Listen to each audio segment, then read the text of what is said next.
આજે આપણે લુકની લખેલી સુવાર્તા તેના પહેલા અધ્યાયના 39થી લઈને 56 વચન સુધીના શાસ્ત્ર ભાગને જોવાના છે. પરંતુ આ સંદેશને આપણે સમજીએ તે પહેલાં આપણે જે શાસ્ત્ર ભાગનું પહેલું વચન અને છેલ્લું વચન છે એને પહેલાં સમજી લઈએ. આપણો જે શાસ્ત્ર ભાગ છે એ છે લુકની લખેલી સુવાર્તા તેનો પહેલો અધ્યાય 39થી લઈને આપણે 56 વચન સુધી વાંચવાના છે.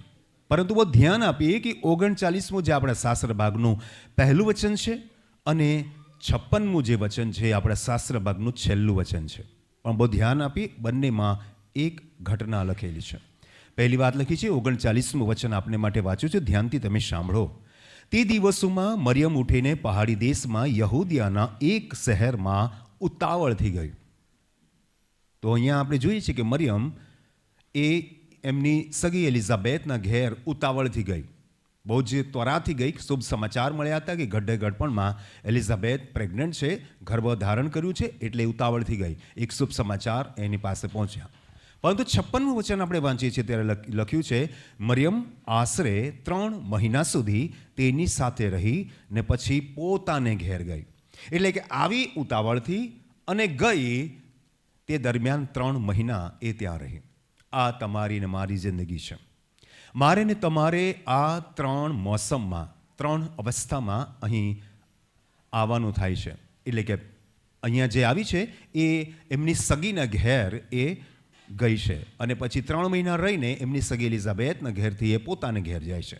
મનુષ્યનું જીવન આવું છે. મારા સગા, સૌથી પહેલાં જે મારા કોઈ સગા હોય એ મારા મા બાપ છે.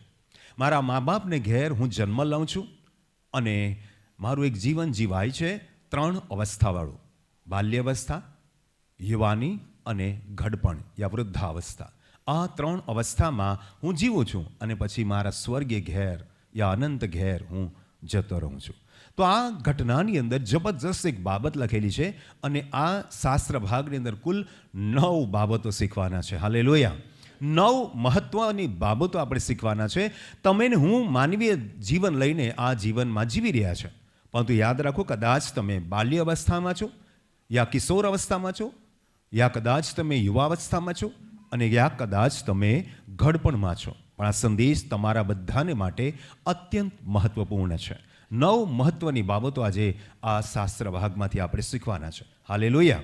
તો સૌથી પહેલાં આપણે જો કે તે દિવસોમાં મરિયમ ઉઠીને પહાડી દેશમાં યહૂદિયાના એક શહેરમાં ઉતાવળથી ગઈ.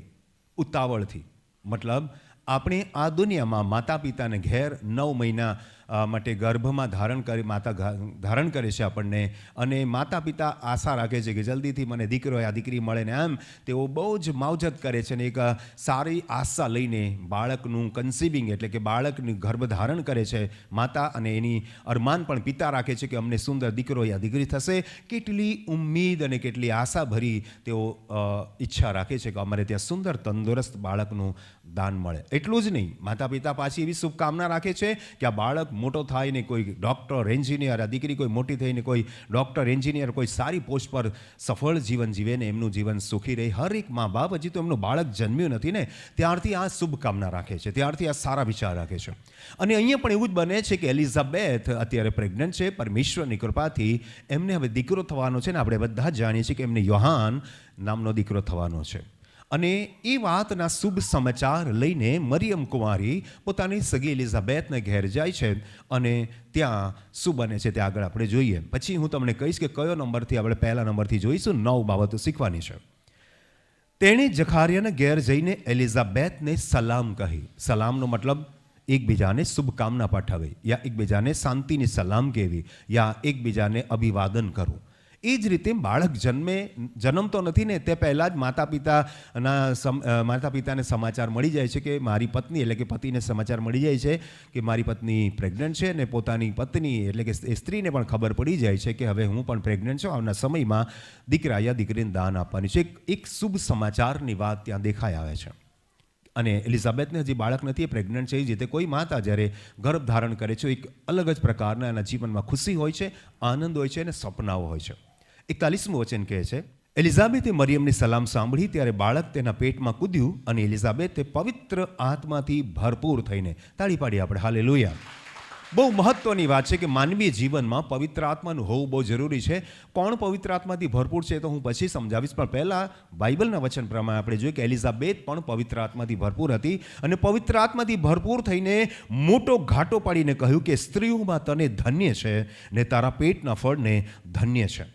જોયું, એક ઘરડી બાઈ એલિઝાબેથ હવે ગર્ભવતી છે અને એ સાંભળીને મરિયમે એને અભિવાદન કરવું છે, પણ ખુદ કોણ બોલે છે? એલિઝાબેથ મરિયમને જુએ છે અને કહે છે કે સ્ત્રીઓમાં તને ધન્ય છે ને તારા પેટના ફળને ધન્ય છે. ધન્યનો જે મતલબ થાય છે બ્લેસ્ડ, એટલે કે આશીર્વાદિત. આગળ આપણે જોઈએ, પછી આપણે ધીરે ધીરે એમાં સમજતા જઈશું. એ કૃપા મને ક્યાંથી કે મારા પ્રભુની માં મારી પાસે આવે છે, કેમ કે જો તારી સલામનો અવાજ મારે કાને પડતા બાળક મારા પેટમાં હરખથી કૂદ્યું. જેણે વિશ્વાસ કર્યો છે તેને ધન્ય છે, કેમ કે પ્રભુ તરફથી જે વાતો તેને કહેવામાં આવી છે તેઓ પૂરી થશે. તાળી પાડી આપણે હાલેલુયા. અહીં સુધીના શાસ્ત્ર ભાગમાં આપણે બહુ જ સરસ મજાની ને સરળ એક ઘટનાક્રમ જોઈએ છે કે એલિઝાબેથ ગર્ભવતી છે અને મરિયમ પણ પવિત્ર આત્માથી અત્યારે વેષ્ટિત થઈ છે અને બે સ્ત્રીઓ ત્યાં ભેગી થાય છે અને બંને ફિલહાલ જોઈએ તો ગર્ભવતી છે. હમણાં એલિઝાબેથને 6 મહિનો ચાલે છે અને મરિયમ હમણાં પવિત્ર આત્માથી ભરપૂર થઈને યા આચ્છાદિત થઈને એણે પણ ગર્ભ ધારણ કરેલો છે. પરંતુ 45મું વચન તમને ને મને થોડું ધ્યાન આપવા માટે સૂચવે છે. શું કહે છે? જેણે વિશ્વાસ કર્યો છે તેને ધન્ય છે. જે વિશ્વાસ કરે છે ને એ આશીર્વાદિત છે. હાલેલુયા. અને આ ઘટનાક્રમ દ્વારા તમારે ને મારા જીવન દ્વારા આ મહત્વની કડી તમારે ને મારે શીખવાની છે કે આજે આપણે આ જીવનમાં પ્રભુ ઈસુ પર વિશ્વાસ કરવાની બહુ જરૂર છે. દરેક વ્યક્તિ બોલો આમીન. કેમ કે અહીંયા એલિઝાબેથ પણ પ્રેગ્નન્ટ છે ને 6 મહિનો ચાલે છે, છતાંય માતા મરિયમને જ્યારે આવતા જુએ છે, મળે છે, સલામ કરે છે તો અંદર એને ગર્ભમાં પણ બાળક હર્ષોલ્લાસિત થઈ ગયું અને એ પોતે પણ એલિઝાબેથ પણ પવિત્ર આત્માથી ભરપૂર થઈને ઘાટો પાડે છે. તો આજે એ જ ઉત્સાહની સાથે તમારે ને મારે આ વચનોનો આવકાર કરવાનો છે. તાળી પાડી આપણે હાલેલુયા. જે રીતે એલિઝાબેથ પોતે ગર્ભવતી હતી છતાં તેણે એક જુવાન કન્યાને પોતાની પાસે આવતા જોઈ, એની સાથે વાર્તાલાપ કર્યો અને એની સાથે વાર્તાલાપ કરતાની સાથે એને ગર્ભની અંદર બાળક રોમાંચથી કૂદી ઉઠ્યું ને એ જ રીતે આ વચનો તમારા હૃદયમાં રોમાંચ લાવવા જોઈએ, આનંદ લાવવા જોઈએ, ખુશી લાવવા જોઈએ. તાળી પાડીએ આપણે હાલેલુયા. અને હવે તમારે ને મારે આ 9 બાબતો શીખવાની છે, કેમ કે આ સંસારમાં હું અને તમે મનુષ્ય તરીકે જન્મ્યા છે અને મનુષ્ય તરીકે આપણે એક દિવસે મરી જવાના છે. આપણે 1, 2 અથવા 3 મેક્સિમમ 3 અવસ્થાનું આપણું જીવન છે. કોઈક બાલ્ય અવસ્થામાં મરી જાય છે, કોઈ યુવાનીમાં મરી જાય છે અને કોઈ છેલ્લી અવસ્થા લઈને ભોગવીને એટલે કે વૃદ્ધાવસ્થામાં મરી જાય છે. જે રીતે માતા મરિયમ એલિઝાબેથને ઘેર 3 મહિના રહી, તમારે ને મારે આ સંસારમાં 3 અવસ્થા દરમિયાન જીવવાનું છે. પણ આ 3 અવસ્થા દરમિયાન 9 મહત્વપૂર્ણ બાબતોને આપણે જોવાના છે. હાલેલુયા. બધા બોલો હાલેલુયા. તો હવે આપણા શાસ્ત્ર ભાગના મુખ્ય પહેલા મુદ્દાને આપણે જોઈએ. 46મું વચન આપણે વાંચીએ. મરિયમે કહ્યું. કોણે કહ્યું? મરિયમે કહ્યું. શું કહ્યું? મારો જીવ પ્રભુને મોટો માને છે. તાળી પાડી આપણે પહેલા મુદ્દાને માટે. આપણા સંદેશનું હવે આપણે પ્રસ્તાવના પૂરી કરીએ છીએ. હવે આપણા સંદેશના મૂળ હાર્દમાં જઈએ છીએ, મૂળ અર્થમાં જઈએ છીએ અને પહેલો મુદ્દો આપણે શીખીએ છીએ. અને તમારે ને મારે મરિયમની જેમ આ બોલવાની, અંગીકાર કરવાની જરૂર છે. મારી સાથે તમારે બોલવાની જરૂર છે. મારો જીવ પ્રભુને મોટો માને છે. તાળી પાડી આપણે હાલેલુયા. વાલા ભાઈ બહેનો, બહુ મહત્વપૂર્ણ પહેલો પોઈન્ટ આપણે શીખીએ અને આ પહેલો પોઈન્ટ એ મરિયમની પ્રાર્થના છે. મરિયમનો જય જયકાર છે પરમેશ્વર પ્રત્યેનો. મરિયમનો આભાર સ્તુતિ છે. મરિયમ પોતાના મુખથી એક જય જયકાર કરે છે કે એ વ્યક્તિને પરમેશ્વરે પસંદ કરી ને આજે એ ગર્ભ ધારણ કરી ચૂકી છે. ભલે એલિઝાબેથ ઘડપણમાં એ બાળકને જન્મ આપવાની છે, પણ એના કરતાં મોટું સૌભાગ્ય મરિયમની પાસે છે. મરિયમ પવિત્ર આત્માથી પૂરેપૂરી આચ્છાદિત છે. એલિઝાબેથ તો ભરપૂર થઈને ફક્ત બોલે છે કે માતા મરિયમનો આવકાર કરે છે, પણ મરિયમ એની સામે પૂરેપૂરી પવિત્ર આત્માથી ભરપૂર છે. હાલેલુયા. હાલેલુયા.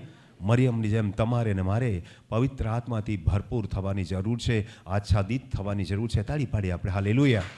અને જ્યારે તમે પવિત્ર આત્માથી ભરપૂર થશો, આચ્છાદિત થશો, પવિત્ર આત્મા તમને પ્રેરણા આપશે ને તો તમારા હૃદયમાંથી આપોઆપ એક ઉદ્ગાર નીકળશે, એક પ્રાર્થનાની ભાવ નીકળશે, એક થેન્ક્સ ગિવિંગ એટલે આભાર સ્તુતિનો ભાવ નીકળશે અને તમે મનોમન પરમેશ્વરને પોકારશો. પહેલા મુદ્દા પ્રમાણે મારો જીવ પ્રભુને મોટો માને છે. હાલેલુયા.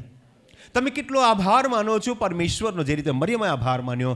તમને અને મને પણ પરમેશ્વરે જીવન આપ્યું છે. સંસારમાં લોકો જન્મે છે ને મરી જાય છે. ઘણા લોકો તો બિચારા બહેનો મિસકેરેજ થઈ જાય છે, હજુ તો બાળક જન્મતું નથી ત્યાં મરી જાય છે. ઘણા બાળકો બીમાર અવસ્થામાં જન્મે છે, કંઈક ને કંઈક બીમારી લઈને જન્મે છે, અને બહુ જ ટૂંકી અવસ્થામાં મરી જાય છે. મારે ને તમારે આજે મરિયમની જેમ પોતાની જીવનને સમજવાની જરૂર છે.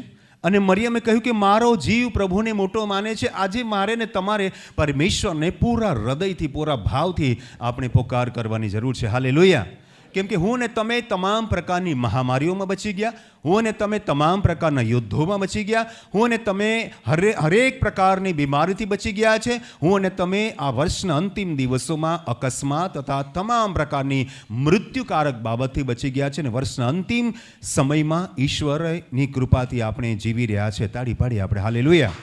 આપણે તંદુરસ્ત છીએ, આપણે આશીર્વાદી છે, અને આપણે ખુશ છીએ, અને આપણે સારું જીવન જીવી રહ્યા છીએ. એટલા માટે આપણા હૃદયથી પરમેશ્વરનો આપણે આભાર માનવો જોઈએ. લખ્યું છે અહીંયા એ આભાર માનવાની વાતમાં આપણે જોઈએ કે પરમેશ્વરનું વચન આપણને 2 આજ્ઞા આપે છે. પરમેશ્વરનું વચન આપણને 2 આજ્ઞા આપે છે. અને પહેલા મુદ્દાને આપણે સમજવાનો પ્રયત્ન કરીએ. માંથી લખેલી સુવાર્તા 22મો અધ્યાય 34 થી 38 વચન આપણે વાંચીએ. 2 પ્રકારનું જીવન લોકો જીવી રહ્યા છે, પણ તમે કયા કક્ષામાં આવો છો તમારે ધ્યાન આપવાની જરૂર છે. પહેલા મુદ્દાને શીખીએ. પણ જ્યારે ફરોશીએ સાંભળ્યું કે તેણે સદુકીઓના મોં બંધ કર્યા, ત્યારે તેઓ એકઠા થયા. અને તેમાંથી એક પંડિતે તેનું પરીક્ષણ કરવા સારું તેને પૂછ્યું કે ઓ ઉપદેશક, નિયમશાસ્ત્રમાં સૌથી મોટી આજ્ઞા કઈ છે? ત્યારે તેણે તેને કહ્યું કે પ્રભુ તારા દેવ પર તું તારા પૂરા હૃદયથી ને તારા પૂરા જીવથી ને તારા પૂરા મનથી પ્રીતિ કર. પહેલી ને મોટી આજ્ઞા એ છે. તાળી પાડીએ આપણે હાલેલુયા. માનવીય જીવનના ધારાધોરણને આપણે જીવી રહ્યા છે. 2 પ્રકારના લોકો આ દુનિયામાં રહે છે. પહેલા લોકો છે તે પોતે ધાર્મિક અથવા ધર્મચુસ્ત છે. કયો ધર્મ પાળે છે એ મારે શબ્દ નથી બોલવો. જે વ્યક્તિ જે ધર્મ પાળતો હશે, પણ અમુક પ્રકારના જે લોકો છે એ ઘણા જ ધાર્મિક પ્રકૃતિના હોય છે, આડંબર કરતા હોય છે. જે ધર્મ પાળતા હોય એ ધર્મનો દેખાડો કરતા હોય, યા તો વાસ્તવમાં એવું સારું જીવન પણ જીવતા હોય. અને એ છે ફરોશીઓના પ્રકારના લોકોની. આપણે અહીંયા 2 પ્રકારના લોકોની વાત કરી છે. અને બીજા પ્રકારના લોકો છે સદુકીઓ. સદુકી લોકો પણ નિયમશાસ્ત્રને જ માનતા હતા, મૂસાનું જ નિયમશાસ્ત્ર માનતા હતા, પણ એમાં તેઓ ઘણી બધી છૂટછાટ લેતા હતા. અને તેઓ એવું માનતા હતા કે માણસ મરી જાય પછી એનો ઇતિહાસ પૂરો થઈ જાય છે. એટલે કે એના આત્માનો નથી ન્યાય થતો, નથી સ્વર્ગ અને નથી નર્ક. આજે સાયન્ટિફિક દુનિયામાં આવું ચાલે છે. લોકો ઈશ્વરને મહદ અંશે માનતા નથી, બહુ જ ઓછું માને છે, અથવા તો નાસ્તિકતામાં માને છે. અને એવું કહે છે કે જીના યહાં મરના યહાં, ઇસકે સિવા જાના કહાં, સ્વર્ગ યહાં નર્ક યહાં. આ પ્રકારની જે મેન્ટાલિટી છે, આ પ્રકારનું જે તત્વજ્ઞાન છે, આ પ્રકારની જે સમજથી લોકો જીવી રહ્યા છે. એટલે કે ભાઈ ખાઓ પીઓ, મોજ કરો, મજા કરો, આ એક જ તો જિંદગી છે, બાકી શું છે, કાંઈ સ્વર્ગ નથી, કાંઈ નર્ક નથી, આ બધી કપોળકલ્પિત કહાની છે. એમ કરીને લોકો એક અલગ પ્રકારનું જીવન જીવે છે. એટલે કે 2 પ્રકારના લોકોનું જીવન છે, એક આધ્યાત્મિક અથવા તો ધાર્મિક જીવન, અને બીજું છે બિલકુલ સાયન્ટિફિક અથવા તો બિલકુલ નાસ્તિક પ્રકારનું જીવન. આજે સંસારની અંદર આધુનિક દુનિયામાં નાસ્તિક લોકોની સંખ્યા વધી રહી છે. નાસ્તિક વધી રહ્યા છે કેમ કે સાયન્સમાં માનનારા લોકો, તર્કમાં માનનારા લોકો હવે ઈશ્વર તરફથી દૂર જઈ રહ્યા છે. દુનિયાભરના દેશોમાં આ એક બહુ મોટી સમસ્યા ઊભી થઈ રહી છે કે લોકો નાસ્તિકતા તરફ વળી રહ્યા છે, ઈશ્વરથી દૂર જઈ રહ્યા છે. અને પહેલા પ્રકારના જે લોકો છે યા તો આડંબર કરી રહ્યા છે, યા તો વાસ્તવમાં આત્મિક જીવન જીવી રહ્યા, એટલે કે કંઈક અંશે ધાર્મિક જીવન જીવવાનો પ્રયાસ કરે છે. બીજા પ્રકારના લોકો તદ્દન વિરોધ કરે છે. અને આ સદુકીઓ પણ એવો વિરોધ કરતા હતા કે આત્મા જેવું કંઈ હોતું નથી, પુનરુત્થાન જેવું કંઈ હોતું નથી, ઈશ્વર કંઈ ન્યાય કરતો નથી, સ્વર્ગ નર્ક જેવું કંઈ છે નહીં, આ જ જીવનમાં સારું જીવન જીવો, બાકી કંઈ છે નહીં. હવે એવા લોકો માટે એવો તર્ક ઊભો થાય કે જો કદાચ નર્ક અને સ્વર્ગ એમની નજરમાં નથી તો પછી સારું જીવન જીવો યા ખરાબ જીવન જીવો, સ્વર્ગમાં પણ નથી જવાનું, નર્કમાં પણ નથી જવાનું. તો લોકો એમ કહેશે કે અરે ભાઈ એના કરતો તો ખાઈ પીને મજાથી જીવો ને. તો એ પ્રકારનું જે મંતવ્ય છે ગલત છે. તે પ્રકારના મંતવ્યોથી તમારું અને મારું જીવન ચાલ્યું છે. દુનિયાભરની અંદર 2 પ્રકારના વિચારધારા છે. એક છે આસ્તિક દુનિયા અને બીજી છે નાસ્તિક દુનિયા. એક છે ઈશ્વર, ગમે તે કોઈ પણ ઈશ્વર, આપણે નામ નથી લેતા, પણ કંઈક ને કંઈક અંશે તેઓ ઈશ્વરમાં શ્રદ્ધા રાખવાનો પ્રયાસ કરે છે અને ધાર્મિક જીવન જીવવાનો પ્રયાસ કરે છે, યા તો આડંબર કરે છે. જ્યારે બીજી તરફના લોકો એવા છે કે જેઓ ઈશ્વરમાં લગીરે માનતા નથી, યા તો અમુક પ્રકારની છૂટછાટ લઈને જ્યાં ત્યાં આપણે જીવી જઈએ એ પ્રકારની જીવનની ભાવના રાખે છે. તો અહીંયા પણ જોઈએ છે કે આવા સમયમાં પ્રભુ ઈસુની સાથે એક પંડિતે જે ચર્ચા કરી નાખી અને કીધું કે ઉપદેશક નિયમશાસ્ત્રમાં સૌથી મોટી આજ્ઞા કઈ છે? ત્યારે તેણે તેને કહ્યું, પ્રભુ તારા દેવ પર તું તારા પૂરા હૃદયથી ને પૂરા જીવથી ને તારા પૂરા મનથી પ્રીતિ કર. મનુષ્યના જીવનમાં સૌથી પહેલી જે કોઈ બાબત બનતી હોય એ આ છે, ઈશ્વરને માનવું. હાલેલુયા. ઈશ્વરમાં બિલીવ કરો, દેર ઇઝ ગોડ, ઈશ્વર છે. એ વાતને યદિ તમે નથી માનતા તો તમે નાસ્તિક કેટેગરીમાં આવો છો, અથવા ઈશ્વરને માનવાનો ઢોંગ યા આડંબર કરો છો, પરંતુ વાસ્તવમાં તમારું જીવન એવું નથી, તો પણ તમે નાસ્તિક લોકો યા આડંબરી લોકોની કેટેગરીમાં આવો છો. એટલે મરિયમ એમ કહે છે કે મારો જીવ પ્રભુને મોટો માને છે. એ તમને ને મને રિપ્રેઝન્ટ કરે છે, મારા ને તમારા સૌમ્ય, સારા અને આધ્યાત્મિક જીવનને બતાવે છે કે આપણા જીવનમાં સૌથી પહેલું સ્થાન પરમેશ્વરને હોવું જોઈએ. હાલેલુયા. અને આપણું હૃદય હંમેશા સવારે ઉઠીએ ત્યારે ઈશ્વરનો આભારી હૃદય સાથે ઉઠવાની જરૂર છે કે પરમેશ્વર તમે મને એક નવો દિવસ આપ્યો. આ જીવન અને આ દિવસ હું તમારા ભયમાં ગુજારી શકું, તમારી મહિમામાં ગુજારી શકું. ચાહે કોઈ પણ ધર્મ પાળતા હોય, કોઈને પણ માનતા હોય, માને એની સાથે કોઈ નિસ્બત નથી, પણ હું તાત્વિક વાત કરું છું, હું આત્મિક વાત કરું છું કે આપણે ઈશ્વરનો આભાર માનવો જોઈએ. તાળી પાડી આપણે. હાલેલુયા. અને આ મનુષ્યની પહેલી ફરજ છે, મનુષ્યને માટે પહેલી આજ્ઞા છે. ને મરિયમે પણ એવું જ કર્યું. સૌથી પહેલાં એણે એવું જ કીધું કે મારો જીવ પ્રભુને મોટો માને છે. હાલેલુયા. હાલેલુયા. તો કેટલી મહત્વની વાત તમારા અને મારા જીવનમાં આવે છે. પહેલી જ વાત કે આ મનુષ્યના જીવનમાં આપણે હરપળ ઈશ્વરનો આભાર માનવો જોઈએ, હરપળ પરમેશ્વરની મહિમા કરવી જોઈએ. તો આ રીતે આપણે પહેલા મુદ્દાને આપણે શીખી રહ્યા છે. હવે આપણે બીજા મુદ્દાને જોઈએ.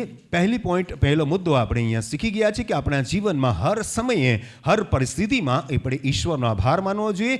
જીવનો બીજો અર્થ થાય છે કે બુદ્ધિ યા સમજણ. આપણે સમજણપૂર્વક અને વિશ્વાસપૂર્વક પરમેશ્વરનો આપણે આભાર માનવો જોઈએ. હવે 47માં વચનની અંદર આપણે બીજો મુદ્દો શીખીએ. બીજો મુદ્દો કયો છે? હું તમને પહેલા વચન વાંચી દઉં, પછી સમજાવું. દેવ મારા તારનારમાં મારો આત્મા હરખાયો છે. તાળી પાડી આપણે. હાલેલુયા. બીજો મુદ્દો આપણે શીખીએ. અને બીજા મુદ્દામાં મરિયમ પોકારે છે, એની આ ઉલ્લાસ અને આનંદની સાથે, ઉમળકાની સાથે આ પોકાર છે ને કહે છે, અને દેવ મારા તારનારમાં મારો આત્મા હરખાયો છે. હાલેલુયા. જ્યારે પહેલા મુદ્દામાં તમે જોયું હતું ત્યારે શબ્દ લખ્યો હતો મારો જીવ. શું લખ્યું હતું? મારો જીવ. મારો જીવનો મતલબ મારો પ્રાણ, મારી બુદ્ધિ અને મારી સમજણ. આજે તમારા બુદ્ધિમાં ને તમારા સમજણમાં ઈશ્વરનો આભાર હોવો બહુ મહત્વની વાત છે. પરંતુ હવે તમે બિલકુલ ઉપરના કક્ષામાં જઈ રહ્યા છો. મરિયમે બીજા મુદ્દામાં જીવ કરતાં પણ એક ઊંચી લેવલની વાત કરી, અને એ વાત છે આત્માની વાત. હાલેલુયા. હાલેલુયા. ઘણા બધા લોકો બુદ્ધિપૂર્વક પ્રભુનું નામ લે છે, બુદ્ધિપૂર્વક ધર્મની ક્રિયાઓ કરે છે, પણ આત્માથી નથી કરતા. તેમના માટે બહુ મહત્વનો મુદ્દો છે, અને મારા ને તમારા માટે પણ અતિ મહત્વનો છે. લખ્યું છે, અને દેવ મારા તારનારમાં મારો આત્મા. હવે તમને એક બહુ જ મજાની રહસ્યની વાત કરવા માંગુ છું. આખા બાઇબલની અંદર ઉત્પત્તિથી લઈને મલાકી સુધી ક્યારેય પણ તારનાર શબ્દનો ઇસ્તેમાલ નથી કરવામાં આવ્યો. જૂના કરારમાં આ શબ્દોનો ઇસ્તેમાલ નથી કરવામાં આવ્યો. જૂના કરારમાં યહવા યા પરમેશ્વર યા એવા હું જે છું તે છું યા દેવ, એ રીતે ગુજરાતીમાં લખ્યું છે. દેવ જો કે ગલત શબ્દ છે, એ રીતના શબ્દો વાપરવામાં આવેલા છે. મારો પ્રાણાધાર, મારો બચાવનાર, આ પ્રકારે. પણ જે તારનારનો જે ઓરિજિનલ શબ્દ છે ને, એ શબ્દ અહીં પહેલી વખત વાપરવામાં આવ્યો છે. માતા મરિયમ દુનિયાની પહેલી એવી વ્યક્તિ છે કે જેને ખબર છે કે મારા થકી જે જન્મી રહ્યો છે એ બિલકુલ સાધારણ માણસ નથી. એ દુનિયાભરના તમામ ધર્મ, જાતિ અને તમામ લોકોનો તારનાર છે. તાળી પાડી આપણે. હાલેલુયા. હાલેલુયા. કેમ કે બચાવનાર કોઈ એક બે થોડા વ્યક્તિ માટેનો વ્યક્તિ હોય તેને બચાવનાર કહે. અરે યાર, મારું એક્સિડન્ટ થવાનું હતું ને, પહેલાં ભાઈએ મને બચાવી લીધો. એટલે એક વ્યક્તિ આ એકલ દોકલ વ્યક્તિને બચાવે ને તે બચાવનાર કહેવાય. પણ તારણહારનો મતલબ એવો થાય તમામ લોકોને બચાવી લઈને, એ તારણહાર કહેવાય. તાળી પાડી આપણે. હાલેલુયા. તો પ્રભુ ઈસુના માટે માતા મરિયમ પહેલી વખત તારનાર શબ્દોનો ઉપયોગ કરે છે. અને એ જ રીતે વાલા ભાઈ બહેન, દુનિયાના તમે પહેલા વ્યક્તિ હોવા જોઈએ. તમારું હૃદય, તમારો આત્મા પહેલી વ્યક્તિ હોવો જોઈએ. દુનિયા માને કે નહીં માને, પણ તમારે વ્યક્તિગત રૂપમાં પ્રભુ ઈસુને તારનાર તરીકે પોકારવાની જરૂર છે. તાળી પાડીએ આપણે. હાલેલુયા.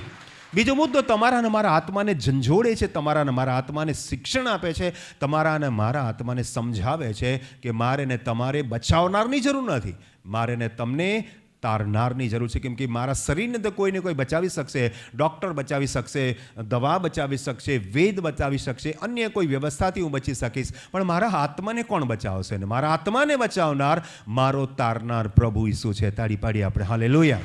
આપને જાણીને એ પણ નવાઈ લાગશે કે હજી પ્રભુ ઈસુનો જન્મ થયો નથી, હજી તો માતા મરિયમની ઉપર પવિત્ર આત્માનું આચ્છાદન આવ્યું છે. કદાચ સંસારિક રૂપમાં જોઈએ તો એના માટે આત્મિક રીતમાં ભલે દૂતે કીધું કે તને દીકરો થશે, તું એનું નામ ઈસુ પાડશે, પણ સંસારિક રૂપમાં કદાચ દીકરો થાય, કદાચ દીકરી થાય, ને હજી વધારે હું સાયન્સની વાત કરું તો કદાચ ખોજો પણ જન્મે, એટલે કે અને શું કહેવાય, થર્ડ જેન્ડર પણ જન્મી શકે, અથવા તો મૃત બાળક પણ જન્મે. 4 પ્રકારની કન્ડિશન હોઈ શકે. એક માતા જ્યારે પોતાના બાળકને જન્મ આપે તો આ 4 પ્રકારની કન્ડિશન હોય. પહેલી કન્ડિશન એ દીકરો જન્મે, બીજું એ દીકરી જન્મે, ત્રીજું એ ટ્રાન્સજેન્ડર જન્મી શકે, અને ચોથી એ મૃત જન્મી શકે. આ 4માંથી કોઈ એક કન્ડિશન હોય. છતાં મરિયમ એ બધી જ વાતોને ભૂલીને એના થકી જે જન્મનાર છે એને અત્યારથી જ, શરૂઆતના દિવસો છે ત્યારથી જ એ તારનાર તરીકે કબૂલ કરે છે. તાળી પાડીએ આપણે. હાલેલુયા. એટલે કે હજી જન્મ એનો નથી થયો, હજી એનો જન્મ નથી થયો, છતાં જન્મના 9 મહિના હજી તો બાકી છે, છતાં માતા મરિયમ એને તારનાર તરીકે સ્વીકારે છે, તારનાર તરીકે પોકારે છે. એ જ રીતે વાલા ભાઈ બહેનો, તમારું હમણાં બાપ્તિસ્મા થયું છે કે નથી થયું, પણ તમે જ્યારે પ્રભુ ઈસુનું વચન વાંચો છો, સાંભળો છો અને સ્વીકાર કરો છો, એ જ ઘડી તમારા માટે પ્રભુ ઈસુને તારનાર તરીકે સ્વીકારવાનો સમય છે. તાળી પાડીએ આપણે. હાલેલુયા. હજી ભલે તમે વિશ્વાસમાં આગળ વધતા જશો, તમારા જીવનમાં આગળ વધતા જઈ, તમારી પ્રક્રિયા ભલે આગળ ચાલશે, પણ એક મહત્વની વાત માતા મરિયમની જેમ તમારે કરવાની છે, ને એ છે પ્રભુ ઈસુને તારનાર તરીકે સ્વીકારવાની જરૂર છે. હાલેલુયા. માતા મરિયમની ઉપર પવિત્ર આત્માનું આચ્છાદન હતું, અને એ આચ્છાદનને કારણે એક જબરજસ્ત બાબત બને છે, અને એ બને છે કે જન્મનાર, હવે પછી જન્મનાર બાળકને તારનાર કહે છે. કેમ કે ઓલરેડી માતા મરિયમની ઉપર પવિત્ર આત્માનું હંમેશ માટેનું એક પવિત્ર આત્માનું આચ્છાદન એના પર ઉતરી ગયું હતું. અને બાઇબલ આ વાતનો પુરાવો આપે છે. કેવી રીતે પુરાવો આપે છે તે આપણે જોઈએ. રોમનના પત્ર તેનો 10મો અધ્યાય ને 9 અને 10 વચનમાં શું લખ્યું છે આપણે જોઈએ. બહુ ધ્યાનથી આ વચનો મહત્વના વચનો છે, અને હું આશા રાખું છું કે તમારે બાઇબલમાં આ વચનોને અંડરલાઈન કરવા જોઈએ. લખ્યું છે ત્યાં, જો તું તારે મોડે ઈસુને પ્રભુ તરીકે કબૂલ કરીશ અને પરમેશ્વરે તેને મોયલામાંથી પાછો ઉઠાડ્યો એવો વિશ્વાસ તારા અંતકરણમાં રાખીશ, તો તું તારણ પામીશ. તારણ પામવા માટે અંતકરણથી વિશ્વાસ કરવો અત્યંત મહત્વનો છે. કારણ કે 10મા વચનમાં લખ્યું છે, કારણ કે ન્યાયપણાને અર્થે અંતકરણથી વિશ્વાસ રાખવામાં આવે છે, ને તારણને અર્થે મોંથી કબૂલાત કરવામાં આવે છે. માતા મરિયમે આ વચનને પહેલાં જ પરિપૂર્ણ કરી દીધું. તાળી પાડીએ આપણે. હાલેલુયા. એણે અંતકરણથી સ્વીકારી લીધું કે પ્રભુ ઈસુ જે જન્મી રહ્યા છે એ મારો તારનાર છે. ને હવે એલિઝાબેથની સામે આસપાસ કદાચ અન્ય કોઈ સ્ત્રી હોઈ પણ શકે, કેમ કે ગામમાં ગઈ છે, અને એ બેન અત્યારે મોટી ઉંમરમાં પ્રેગ્નન્ટ છે, તો કદાચ બીજા પણ ત્યાં આસપાસ હોઈ શકે. લખ્યું નથી, પણ સામાજિક ધારાધોરણ પ્રમાણે બધાની સામે એણે પોકારીને કહ્યું કે મારો આત્મા મારા તારનારમાં હરખાયો છે. તો આજે તમારે અંતકરણથી સ્વીકાર કરવાની જરૂર છે, અને મોંથી કબૂલાત કરવાની જરૂર છે. તાળી પાડીએ આપણે. હાલેલુયા. કેટલી મજાની વાત લખી છે. 2જો અધ્યાય ફિલિપી અને તેના 10 અને 11 વચનને આપણે વાંચીએ. ફિલિપિયના પત્ર તેનો 2જો અધ્યાય અને 10 અને 11 વચનને વાંચીએ. આ વચનો પણ તમારે અંડરલાઈન કરવા જોઈએ. લખ્યું છે, આકાશમાંના, ભૂમિ પરના તથા ભૂમિ તળેના સર્વ ઈશુના નામે ઘૂંટણે પડીને નમે. આજે મારે ને તમારે માતા મરિયમની જેમ પોકારતાની સાથે એના ચરણોમાં આવવાની જરૂર છે. માતા મરિયમની તો પોતાની કોખમાં જ ઈસુ છે, પણ હવે તમારે ને મારે એની ચરણમાં આવવાની જરૂર છે. એની શરણમાં, એની ઘૂંટણે પડીને એની પાસે આવવાની જરૂર છે, એના સાનિધ્યમાં આવવાની જરૂર છે. અને 11મું વચન કહે છે, અને પરમેશ્વર બાપના મહિમાને અર્થે દરેક જીભ કબૂલ કરે ઈસુ ખ્રિસ્ત પ્રભુ છે. તાળી પાડીએ આપણે. હાલેલુયા.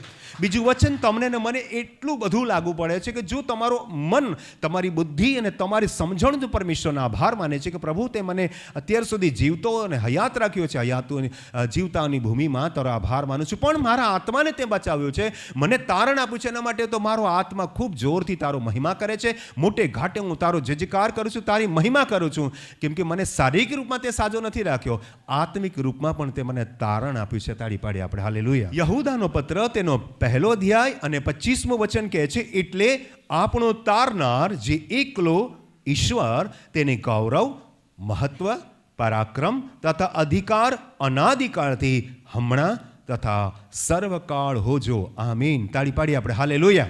તાળી પાડી આપણે હાલેલુયા. કોણ છે? એટલે આપણું તારનાર જે એકલો જ ઈશ્વર છે.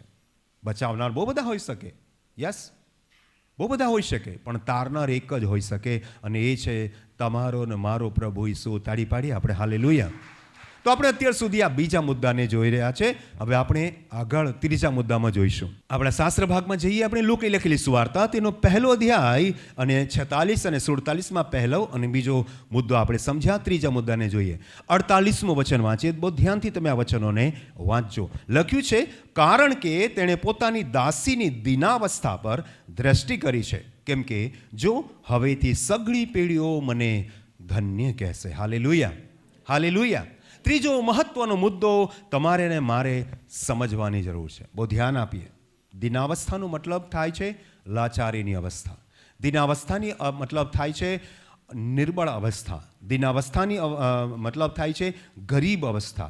દીનાવસ્થાની મતલબ થાય છે કોઈ આપણને ગણતું ન હોય, હે ને, નકારતું હોય, આપણો ઇગ્નોર કરતો હોય, આપણને સામાન્ય ગણતો હોય, એ પ્રકારની અકુલીન તરીકેની, એટલે કે સાધારણ માણસ તરીકેની ગણનાની વાત છે.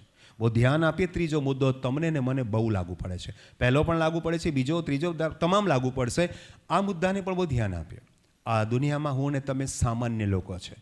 We are just ordinary people. આપણે બહુ જ સાધારણ લોકો છે. આર્થિક રીતે સાધારણ છે, આધ્યાત્મિક રીતે પણ સાધારણ છે, ધાર્મિક રીતે પણ સાધારણ છે, અને બધી રીતે સવલતોની દ્રષ્ટિથી પણ આપણે સાધારણ લોકો છે. દુનિયા કોઈ કોઈને જોતી નથી, કોઈ કોઈને મદદ નથી કરતું. આપણે એકલા, અટુલા, દુઃખી, દર્દી, સમસ્યામાં, તકલીફમાં, દેવામાં ડૂબેલા છે, અને આપણે બહુ જ કમજોર થઈ ગયા છે. આધ્યાત્મિક રીતે તો સૌથી વધારે કમજોર છે. અને આવા લોકો પર કોઈ દયા નથી કરતું. ઉલટું દયા કરવા કરતાં લોકો મજાક કરે છે આપણી. અને મરિયમ એ પોતાના માટે જ નથી કહેતી, તમને ને મને પણ લાગુ પડે છે. ત્રીજો મુદ્દો શું કહે છે? મારી દીનાવસ્થા પર દ્રષ્ટિ કરી છે. હું ને તમે ક્યાં ભટકતા હતા? કોઈ ઝાડને થળમાં ભાગતું હતું, કોઈ પહાડો પર ભાગતું હતું, કોઈ ગુફાઓમાં, કોઈ નદીઓમાં, કોઈ આમાં, કોઈ તેમાં. આપણે તારણ, મુક્તિ, મોક્ષ માટે ક્યાં ક્યાં ભટકતા હતા? ધર્મના લોકો, વિભિન્ન ધર્મના લોકો પોતપોતાની રીતે મોક્ષ, મુક્તિ, ઉદ્ધાર માટે અથાગ પ્રયત્નો કરે છે, પણ એમને કાંઈ મળતું નથી. અને આપણે એમ બહુ લાચાર થઈ જઈએ છીએ. જીવનમાં શાંતિ નથી મળતી, સ્વાસ્થ્ય નથી મળતું, ને તારણ તો બહુ દૂરની વાત છે. આપણે બહુ લાચારીથી જીવન જીવતા હતા. ઘણા લોકો આત્મહત્યા કરી લે છે, ઘણા લોકો દારૂના રેવાડે ચડી જાય છે, ઘણા લોકો નાસ્તિક બની જાય છે. તારણ મેળવવાના બહાને ઉલટા બહુ પાછળ પડી જાય છે. આવી દીનાવસ્થા પર કોઈ દ્રષ્ટિ નહોતું કરતું. આવા દુઃખી, દર્દી, બીમાર, અશક્ત, કમજોર અને વલખા મારતા લોકો માટે એક તારનાર પ્રભુ ઈસુ આવ્યો. હાલેલુયા. અને માતા મરિયમ શું કહે છે કે આ દુનિયામાં કેટલા બધા લોકો છે.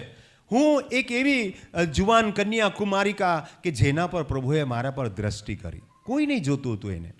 એ તો હજી કુંવારી હતી. યુસુફની સાથેના લગ્ન થયા હતા. અને સંસારના નિયમ પ્રમાણે તમે જોઈ શકો છો, આધુનિક સમયમાં તો બહુ વધારે વકરી ગયું છે આ વાત. ઘણા બધી સગાઈ તૂટી જાય છે, ઘણા બધા લગ્નો તૂટી જાય છે, ઘણા બધા લોકોના લગ્નો બહુ ધામધૂમથી થાય છે, અને થોડા મહિનાઓ યા થોડા વર્ષોમાં એમના ડિવોર્સ થઈ જાય છે. જીવનનું કાંઈ ઠેકાણું નથી. જીવનનું કાંઈ ઠેકાણું નથી. મરિયમ તો હજી ભવિષ્યાળ થયું છે, સગાઈ થઈ છે, સપનાઓમાં રાચતી હતી કે હું મારો જે પતિ, થનાર પતિ મને તેડી જશે, હું ત્યાં એમના બાળકો જણીશ, ને મારું એક સંસારનું જીવન ચાલશે. ને બસ જે રીતે મારા પૂર્વજો, જે સ્ત્રીઓ જીવતી ગઈ, ઘરકામ કરતા, ચૂલો ફૂંકતા, મારી જિંદગી પણ એમ જ સમાપ્ત થઈ જશે. અને હું ને તમે પણ એવું જ લાચારીથી જીવન જીવે છે. સવારે ઉઠીએ છીએ, કામ ધંધે જઈએ છીએ, ખેતરમાં જઈએ છીએ, અભ્યાસ કરીએ છીએ, યા ઇતર જે કંઈ પ્રવૃત્તિ કરીએ છીએ, સાંજે ઊંઘી જઈએ છીએ, અને સવારે ઉઠીએ છીએ કે નહીં ઉઠીએ એની કોઈ ગેરંટી નથી. પણ કેટલી આનંદની વાત છે. આવા લોકો પર ઈશ્વરે દ્રષ્ટિ કરી. તાળી પાડી આપણે હાલેલુયા. માતા મરિયમ એક સાધારણ પાત્ર હતું, એક સામાન્ય ઘરની કન્યા હતી, નાઝરેથની, પણ ઈશ્વરે એના પર કૃપા દ્રષ્ટિ કરી. માતા મરિયમ એ તમે પોતે પણ છો. જે રીતે માતા મરિયમ એ પ્રભુ ઈસુને જન્મ આપવા માટે નિમિત્ત બને છે, એક પવિત્ર પાત્ર બને છે, એ જ રીતે આ સંસારમાં પ્રભુ ઈસુની વાતને તમારામાં પ્રગટ કરવા અને સંસારમાં તમારા જીવનની સાક્ષી આપવા માટે તમે નિમિત્ત બનો છો. તાળી પાડી આપણે હાલેલુયા. માતા મરિયમે કીધું કે હું તો સાવ સાધારણ ગરીબ ઘરની છોકરી, હું કોઈ રાજકુમારી નથી કે ઈશ્વરે મને પસંદ કરી કે આ રાજકુમારીને ઘેર હું રાજા બનીને જન્મીશ. ના, હું તો સાધારણ ગરીબ ઘરની દીકરી. એમનો પતિ પણ કેટલો ગરીબ છે. જો જે થનાર પતિ છે ને, એના વ્યવસાય વિશે તમે જાણો છો કે સુથાર છે. કોઈ મોટો એન્જિનિયર નથી, કોઈ મોટો દાણી નથી, કોઈ મોટો ફરોશી નથી, કોઈ મોટો પંડિત નથી. સાવ સાધારણ મજૂરી કરનાર, સાવ સાધારણ નાનકડો ધંધો કરીને જીવનાર યુસુફ સાથે એની સગાઈ થાય છે. સાધારણ મતલબ થાય છે કે મરિયમ કેટલા સાધારણ કુટુંબમાંથી આવી હશે. એ કોઈ ધનાઢ્ય અધિકારીની દીકરી નહોતી, એ કોઈ રાજા મહારાજાની રાજકુમારી નહોતી. મારા અને તમારા જેવી સીધી સાદી કન્યા હતી. તાળી પાડી આપણે. પણ છતાં ઈશ્વરે એના પર કૃપા દૃષ્ટિ કરી. હું ને તમે ગામડામાં જન્મ્યા છે યા મધ્યમ શહેરોમાં જન્મ્યા છે, સાધારણ લોકો છે, ખેતીવાડી કરીને, પસીનો પાડીને, કામ ધંધો કરીને, રોજની જે ડેઇલી વેજીસ પર એટલે કે રોજનો પગાર મળતો એવા પ્રકારના જીવન જીવી રહ્યા છે આપણે. પણ છતાં કેટલી આનંદની વાત છે કે ઈશ્વર તમારા જીવનમાં છે. હાલેલુયા. પ્રભુ ઈસુ તમારા જીવનમાં છે. તાળી પાડી આપણે. હાલેલુયા. અને આ ત્રીજી વાત તો કેટલી સદભાગ્યની વાત છે, કેટલી ધન્યતાની વાત છે કે હું સાવ સાધારણ કુમારી કન્યા મરિયમ, સાધારણ ઘરમાં, સાધારણ ગામમાં, નાઝરેતમાં જન્મેલી કુમારી કન્યા, અને ઈશ્વરે મારા પર કૃપા દ્રષ્ટિ કરી. ઓહો, કેટલી અદ્ભુત વાત છે. એ જ વાત તમારે આજે ગૌરવ લેવાની વાત છે. જેમ એનો જીવ, એનું બુદ્ધિ, એનો મન ઉત્કંઠિત હતો, આનંદિત હતો, જેમ એનો આત્મા ઉત્કંઠિત હતો, એમ એનું અસ્તિત્વ આવે આભાર માની રહ્યું છે. કહે છે કે હું સાવ સાધારણ કન્યા, મારા પર પ્રભુએ કૃપા દ્રષ્ટિ કરી. અને એ જ રીતે તમે સાવ સાધારણ દુનિયાભરના લોકો, સાવ સાધારણ પાપી તુચ્છ લોકો, પામર લોકો, મૃત્યુની છાયામાં રહેનારા લોકો પર પ્રભુ ઈસુનું જ્યારે સામર્થ્ય ઉતરે છે, પ્રભુ ઈસુનો જેવો સ્વીકાર કરે છે, તેઓ તારણની ખાતરી મેળવી લે છે. તાળી પાડી આપણે. હાલેલુયા. એટલે કે તમે સાવ સાધારણ હતા અને મોત તરફ જઈ રહ્યા હતા. તમારું તો નરકમાં જવાનું નક્કી હતું, કેમ કે હું ને તમે પૂરી દુનિયા પાપમાં સબળતી હતી, બીમારીમાં સબળતી હતી, વેદનાઓમાં સબળતી હતી, નિરાશાઓ અને નિષ્ફળતામાં સબળતી હતી. પણ કેટલો આભાર માનીએ કે પ્રભુ ઈસુ તમારા જીવનમાં જન્મી ચૂક્યા છે. તાળી પાડીએ આપણે. હાલેલુયા. પ્રભુ ઈસુ તમારા જીવનમાં કાર્ય કરી રહ્યા છે. તાળી પાડીએ આપણે. હાલેલુયા. પવિત્ર આત્મા તમને હિંમત, બાંહેધરી અને પ્રોત્સાહન અને આશ્વાસન આપી રહ્યો છે. તાળી પાડીએ પવિત્ર આત્માને માટે. હાલેલુયા. અને આ વાત એ અંગીકાર કરે છે કે મારા જેવી દાસી, મારા જેવી સાવ સાધારણ દીન અવસ્થામાં રહેનારી, ગરીબી અવસ્થામાં રહેનારી સામાન્ય કન્યા પર પરમેશ્વરે દ્રષ્ટિ કરી છે. અને એટલું જ નહીં, કેમ કે જો હવેથી સઘળી પેઢીઓ મને ધન્ય કહેશે, સઘળી પેઢીઓ ધન્ય કહેશે. આજે લોકો માતા મરિયમને એક દેવીનો દરજ્જો આપે છે. માતા મરિયમને કેટલું મહાન પાત્ર તરીકે તેઓ પૂજા પણ કરે છે. ભલે આપણે નથી કરતા, પણ દુનિયાભરના લોકો માતા મરિયમને માને છે. વલા ભાઈ બહેનો, તમે ધ્યાન આપો આ વાત. કેટલી અદ્ભુત વાત છે. લખેલું છે કે સઘળી પેઢીઓ મને ધન્ય કહેશે. ધન્યનો મતલબ ગર્વ લેવાની વાત નથી કરતી. ધન્યનો મતલબ મને આશીર્વાદિત ગણશે. અને પ્રભુ ઈસુ પર જ્યારે તમે વિશ્વાસ કરો છો ને, તો તમે ધન્ય થઈ જાઓ છો, કેમ કે તમે પ્રભુ ઈસુનું તારણ પામીને આશીર્વાદિત થઈ ગયા છો. તાળી પાડી આપણે. હાલેલુયા. તમે તો તુચ્છ અને પામર માનવી હતા, ગામડાના અણસમજુ લોકો, કાંઈ જ ખબર નહોતી. પણ કેટલી ધન્યતાની વાત છે, કેટલી આશીર્વાદની વાત છે કે પ્રભુ ઈસુને તમે ઓળખી ગયા છો, પ્રભુ ઈસુ પર તમે વિશ્વાસ કરો છો. હવે તમારું જીવન ધન્ય બની ગયું, તમારું જીવન બ્લેસ્ડ એટલે કે આશીર્વાદિત બની ગયું. તાળી પાડી આપણે. હાલેલુયા. અને આ ત્રીજી મહત્વની વાત આપણે આમાં શીખી રહ્યા છે. અને માતા મરિયમ વિશે પણ આપણે જોઈએ. લૂકની લખેલી સુવાર્તા તેનો 1 અધ્યાય 26 થી 30 વચન વાંચીએ તો જોઈએ કે કેટલી સાધારણ કન્યા પર કેવા પ્રકારની ધન્યતા, કેવા પ્રકારની કૃપા કરવામાં આવી. જોઈએ 6 મહિને ગાબ્રિએલ દૂતને નાઝરેત નામે ગાલિલના એક શહેરમાં એક કુમારિકાની પાસે પરમેશ્વર તરફથી મોકલ. નામ પણ નથી લખ્યું. જ્યારે માતા મરિયમનો પહેલો પરિચય મળે છે ને, કેટલી તાર્કિક વાત લખેલી છે. નામ પણ નથી લખ્યું. આજે હું ને તમે અસ્તિત્વ જ નથી ધરાવતા, કંઈ આપણું નામ જ નથી. બધા કદાચ માતા પિતાએ ફોઈબાએ નામ પાડ્યું હશે, સર્ટિફિકેટમાં આપણું નામ હશે, પણ સમાજમાં આપણું કંઈ નામ નથી. કોઈ સમાજ, અડોશી પડોશી તમને કાંઈ જોતો નથી, તમારા પર ધ્યાન નથી રાખતો, તમારા પર બળાપો કરે છે, ઈર્ષા કરે છે, તમને નામથી મનોમન ગાળ દે છે. આપણું તો અસ્તિત્વ જ મટી ગયેલું એવું આપણું જીવન છે. પણ જોઈએ, અહીંયા પણ માતા મરિયમનું નામ પહેલાં નથી લખ્યું. અને કેવું લખ્યું છે? એક શહેરમાં એક કુમારિકાની પાસે પરમેશ્વર તરફથી મોકલવામાં આવ્યો. જેવું એનું કંઈ અસ્તિત્વ નથી બતાવતું. પહેલું જ વચન આપણે જ્યારે વાંચીએ છીએ, 26મું વચન જ્યારે આપણે વાંચીએ છીએ, ત્યારે આપણે જોઈએ છીએ કે એનું કંઈ અસ્તિત્વ નથી દેખાતું. હું ને તમે આ દુનિયામાં મનુષ્ય તરીકે જન્મ્યા અસ્તિત્વ વગરના હતા, વિખેરાયેલા અને ખોવાયેલા હતા, કશું જ નહોતું આપણા જીવનમાં. પણ કેટલો ધન્યવાદ હો, પરમેશ્વરે તમને ને મને પસંદ કર્યા છે. તાળી પાડીએ આપણે. હાલેલુયા. હવે 27મું વચન જોઈએ, દાઉદના વંશના યુસુફ નામે એક પુરુષ જોડે તેની સગાઈ થઈ હતી. હજી પણ એનું વર્ણન નથી. એના થનાર પતિનું વર્ણન છે. એ જ રીતે મારા કુટુંબનું નામ છે, માતા પિતાનું નામ છે, ભાઈ બહેનનું નામ છે, પણ આપણું તો કંઈ નામ પહેલાં નથી આવતું. હા, ફલાણાનો દીકરો કરીને મા બાપનું નામ આવે છે. એ જ રીતે અહીંયા મરિયમનું નામ આવવા પહેલાં એના પતિનું નામ આવે છે કે શું નામ આવે છે? જો લખ્યું છે, દાઉદના વંશના યુસુફ નામે એક પુરુષ જોડે તેની સગાઈ હતી. હજુ બી એનું નામ નથી આવતું. નામ પછી આવશે. હજી પણ એનું નામ નથી. પહેલાં વર્ણન આવે છે શહેરનું, પછી એના સાથે જે લગ્ન થનાર છે પતિનું. એટલે કે ઉભય, એટલે કે એના સિવાયના અર્થઘટનો છે, પણ એનું પોતાનું અસ્તિત્વ નથી. ત્રીજા નંબર પર એનું અસ્તિત્વ દેખાય છે. તે કુમારિકાનું નામ મરિયમ હતું. આટલા નાના શબ્દોમાં મરિયમનું વર્ણન છે. મરિયમનું વર્ણન કેટલું નાનું છે? તે કુમારિકાનું નામ મરિયમ હતું. તમારું મારું કોઈ એક નામ છે સંસારમાં, કાંઈ અસ્તિત્વ નથી. સાવ ખાલી હાથ આવ્યા અને ખાલી હાથ જવાના. કશું જ નથી આપણા જીવનમાં. પણ જોઈએ, હવે વચન વાંચીએ તો તમને સમજાશે. દૂતે તેની પાસે આવીને કહ્યું, હે કૃપા પામેલી. તાળી પાડી આપણે હાલેલુયા. પહેલા શબ્દો તમે જોશો ને, કેટલું જબરજસ્ત આત્મિક રીતે લખેલું છે. કાંઈ જ અસ્તિત્વ નથી એનું. છેલ્લું એનું નામ આવે છે એકદમ નાનું, એક કુમારિકા, જેનું નામ મરિયમ હતું. બસ આટલી જ વાતમાં એનું વાર્તા પૂરી થઈ જાય છે. પણ નહીં, પરમેશ્વરનો દૂત ત્યાં આવીને, ગાબ્રિએલ દૂત કહે છે કે હે કૃપા પામેલી, તમારા મારા માટે આ ધન્યતાની વાત છે કે તમને ને મને ઈશ્વરની કૃપા મળી ગઈ છે, તારણ મળી ગયું છે, મોક્ષ, ઉદ્ધાર, મુક્તિ મળી ગઈ છે. તાળી પાડી આપણે હાલેલુયા. તમે વલખા મારતા હતા, અહીં તહીં ભાગતા હતા, કાંઈ તમારું ઠામ ઠેકાણું નહોતું શાંતિ માટે, ઉદ્ધાર માટે, મોક્ષ માટે, મુક્તિ માટે, પરંતુ શું કાંઈ જ નહોતું તમારા જીવનમાં. પણ તમને પરમેશ્વરે કેટલી મોટી કૃપા આપી છે કે તમને તારણ માટે હકદાર બનાવ્યા છે. એટલું જ નહીં, આગળ જોઈએ, દૂતે તેની પાસે એમને કહ્યું કે હે કૃપા પામેલી, સુખી રહે. પહેલાં શું કીધું? કૃપા પામેલી, એટલે કે એને એક શુભકામના આપી. શુભકામના સમજો છો ને, ગ્રીટિંગ્સ આપી એને. પછી કીધું સુખી રહે, એને આશીર્વાદ આપ્યો. તાળી પાડી આપણે હાલેલુયા. પહેલાં તો પ્રભુ તમને અભિવાદન કરે છે, પ્રભુ તમારો આવકાર કરે છે. બીજું, પ્રભુ તમને આશીર્વાદ આપે છે કે સુખી રહે. અને ત્રીજી વાત લખી છે, પ્રભુ તારી સાથે છે, બાંહેધરી આપે છે. તાળી પાડી આપણે હાલેલુયા. હજી આગળ જોઈએ, પણ એ વાત સાંભળીને તે ઘણી ગભરાઈ ને વિચાર કરવા લાગે. એ જ રીતે હું ને તમે જીવનમાં ગભરાયેલા છે, જાત જાતના વિચારો કરીએ છીએ, પોઝિટિવ, નેગેટિવ. આપણે વિચલિત અને વિહવળિત જીવન જીવી રહ્યા છે. દેવું, ચિંતા, બીમારી, સમસ્યાઓ, ભવિષ્યની ચિંતાઓનો સામનો કર્યા છે. માતા મરિયમ એ તમે ને હું જ છીએ.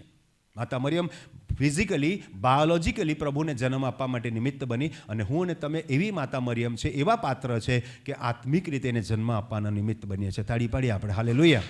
અને હવે અહીંયા જોઈએ કે આ બધી વાતોથી ગભરાઈ ગઈ, ચિંતામાં આવી ગયા. અને હું ને તમે એવું જ છે, જીવનમાં આવીએ છીએ ને ચિંતાને બોજાથી જીવીએ છીએ, ચિંતાને બોજાથી મરી જઈએ છીએ.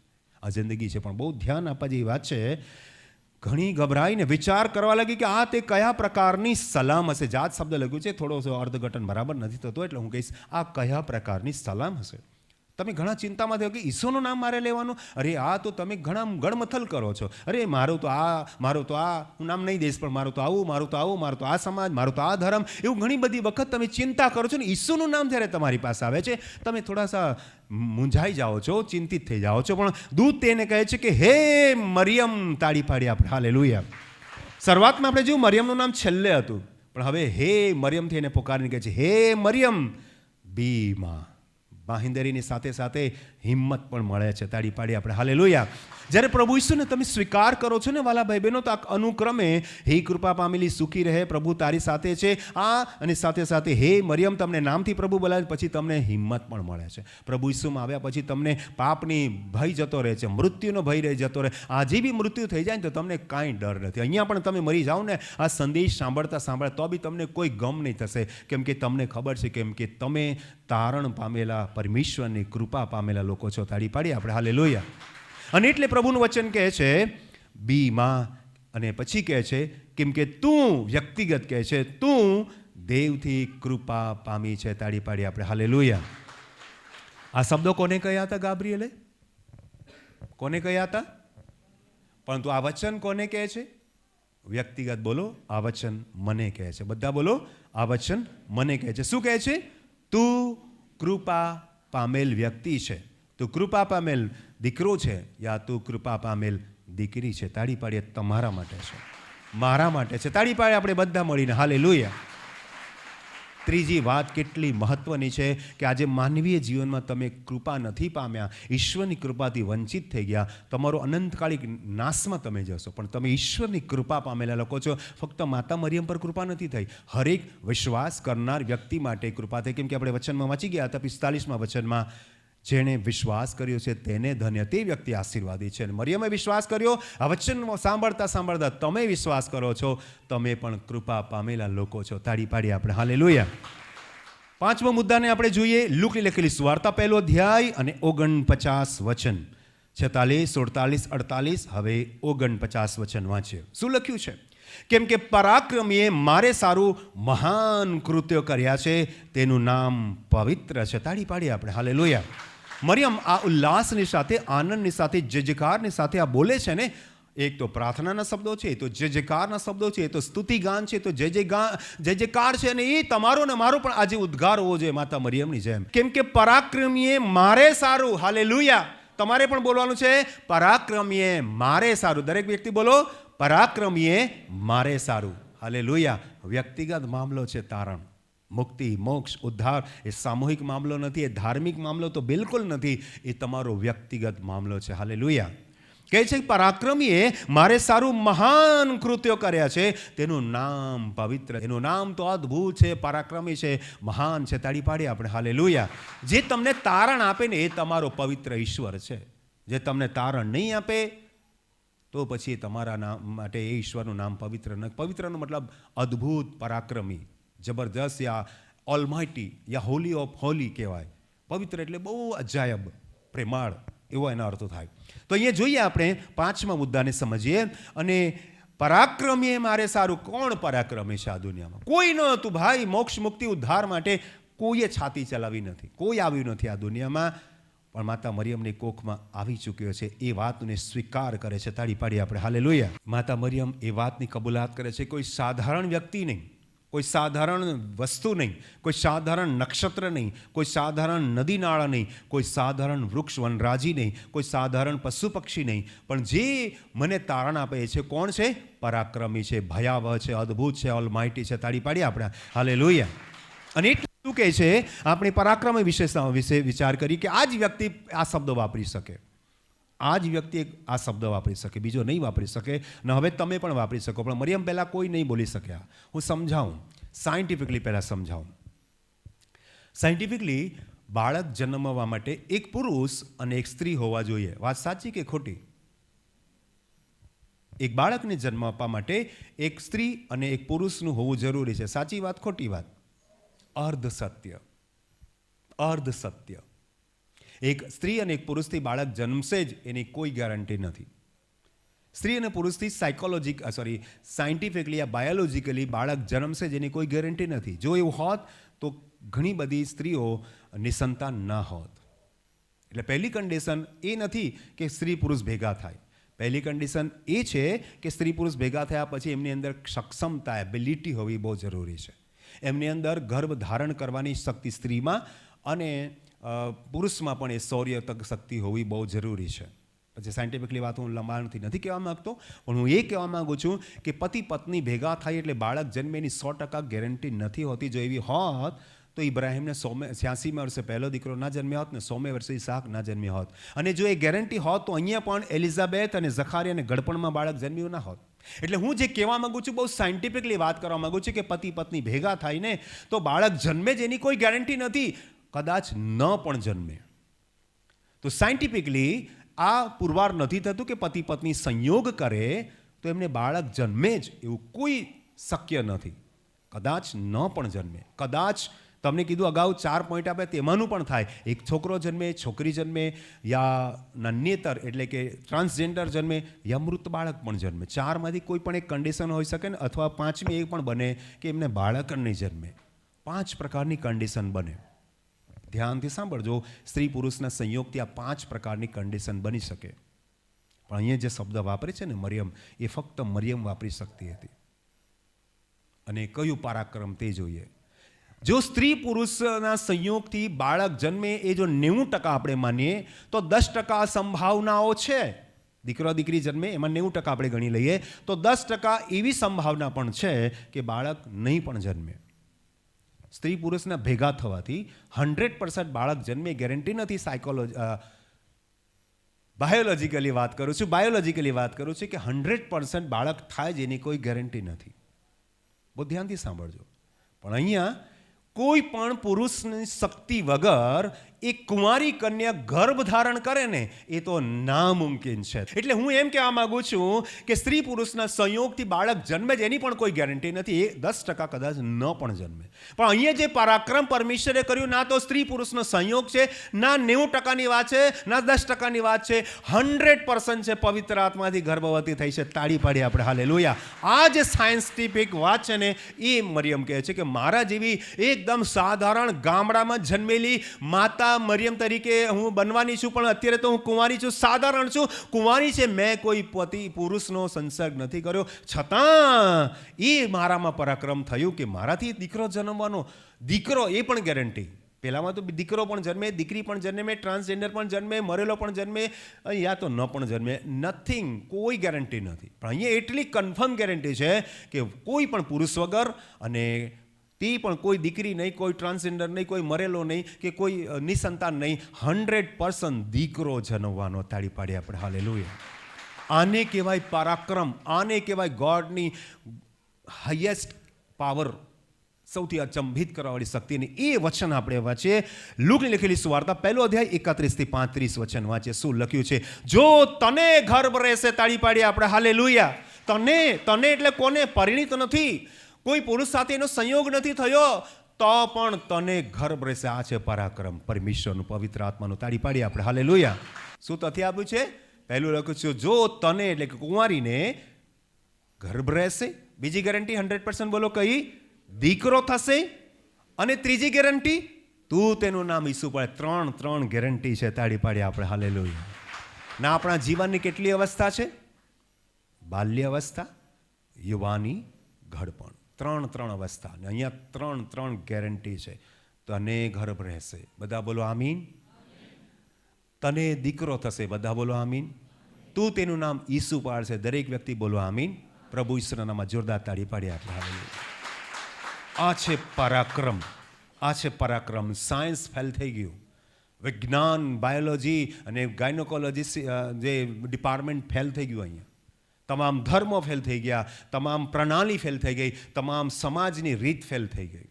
લગ્ન થાય પછી બાળક જન્મે તે નૈતિક બાળક, આ તમામ જે સામાજિક રીત ફેલ થઈ ગઈ.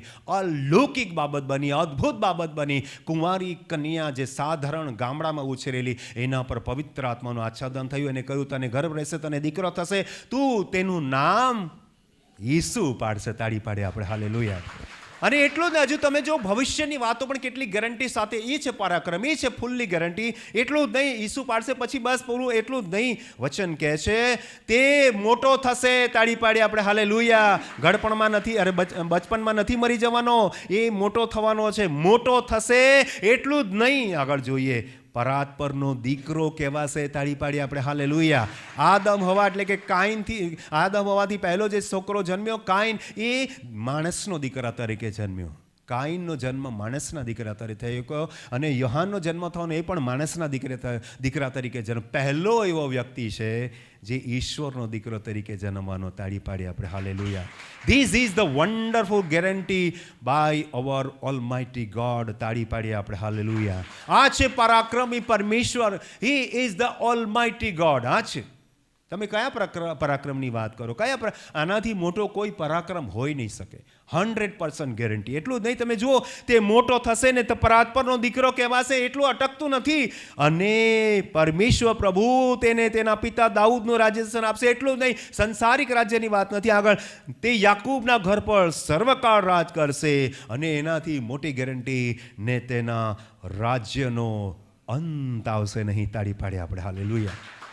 કેટલી અલૌકિક અદ્ભુત વાત તમે આ નાતાલના દિવસોમાં શીખી રહ્યા છે વાલાભાઈ. તમને ને મને એવા પ્રભુની જરૂર છે જેનું રાજ્ય કદી ખતમ નથી થવાનું. હાલેલુયા. અને એ જો તમારો ને મારો રાજા છે, તો હું અને તમે તેની અનંતકાળિક જીવનારી, અનંતકાળિક સુખદાયક જીવનમાં જીવનારી એની પવિત્ર રાજમાન્ય યાજક વર્ગ, પવિત્ર પ્રજા છીએ. તાળી પાડીએ આપણે હાલેલુયા.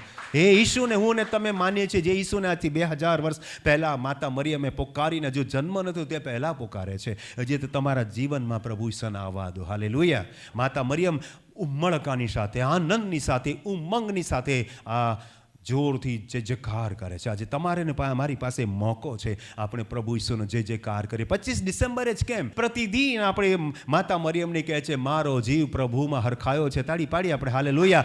મારો આત્મા પ્રભુમાં હરખાયો છે, હર્ષ કરે છે. તાળી પાડી આપણે હાલેલુયા. અને હું તો સાવ સાધારણ પુરુષ યા સાધારણ સ્ત્રી, સાધારણ જુવાન યા સાધારણ ઘરડો યા સાધારણ બાળક હતો, અહીંયા બાળક હતી, પણ પરમેશ્વરે મારા પર કૃપા કરે છે. આજે ધન્યતા મરિયમની જ નથી, તમારી પણ છે. તાળી પાડી આપણે હાલેલુયા.